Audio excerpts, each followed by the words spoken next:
यस्ता परिस्थितिहरूमा खास गरी द्वन्द्वोत्तर अथवा लडाईँ झगडाको एउटा सिलसिलाबाट थिलथिलिएको देश, तानाशाहीसँगका मुकाबलाहरूबाट थिलथिलिएको, अतिवादका गतिविधिहरूबाट थिलथिलिएको अवस्थामा मान्छेहरूमा प्राय सपनाहरू खजमजिन्छन्। मान्छेका आकाङ्क्षाहरू पनि त्यत्तिकै कोपिलामै झर्न थाल्छन्। मैले त्यस वक्तव्यमा नि भनेको छु, सपनाहरू मूर्छित हुन्छन् त्यस्ता बेलामा। ती सपनाहरू मूर्छित भइरहन दिनु हुँदैन।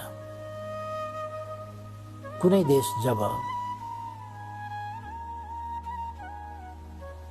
भविष्यप्रति आशावादी हुन्छ, सपना देख्छ, सुन्दर भविष्यको सपना देख्छ, राम्रा दिन सुदिनहरू आउँछन् भन्ने विश्वास गर्छ, तब नै ऊ बाँच्न सक्छ, तब नै उसले मेहनत गर्न सक्छ, तब नै उसले काम गर्न सक्छ।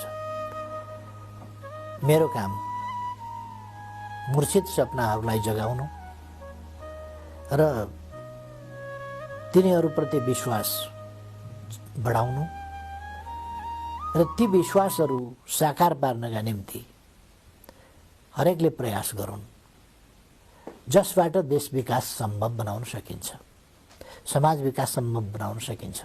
त्यही कोसिस मैले गरेको हुँ। त्यो गर्नुपर्छ।